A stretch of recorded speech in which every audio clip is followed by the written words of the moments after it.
Jodie's not just an incredibly talented director; she's an incredibly talented actress. So she also understands how to talk to actors. You know, it's a trick. Most of the time, directors are very result-oriented. They'll just say, "I need this reaction by the end of this scene," and that doesn't necessarily work very well for actors. They don't respond very well to that.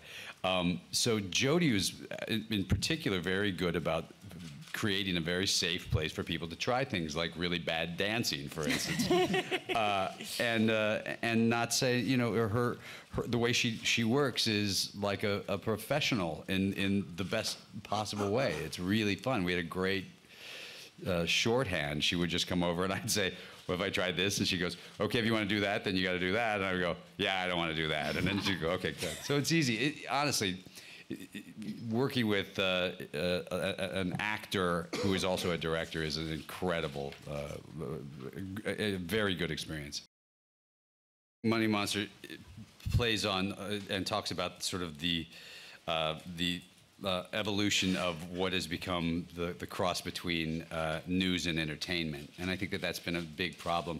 You know, Network started with it. We screened the movie Network for a bunch of young kids not that long, about 2 years ago.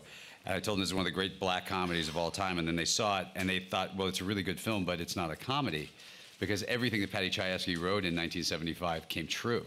You know, we couldn't imagine the idea of reality shows with, you know, Black Panthers and Sybil the Soothsayer and all the kinds of things that were in that film.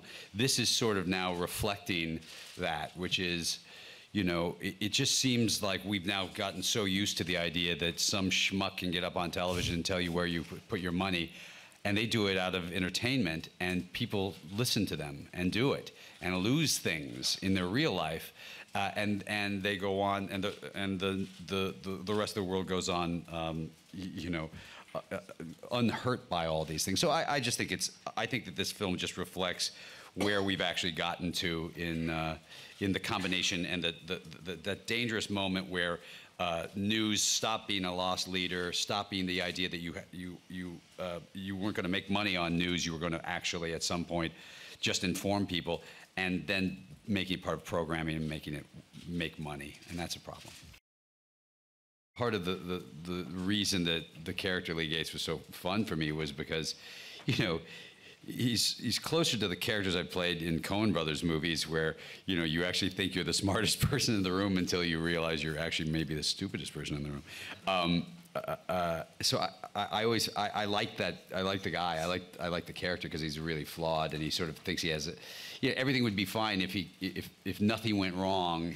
He could have gone along his life sort of just living this way, and it didn't seem to hurt anybody really, and he seemed to get along with it.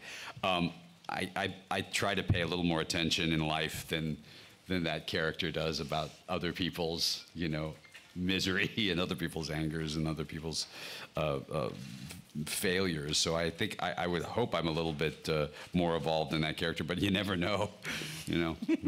We'll find out soon enough.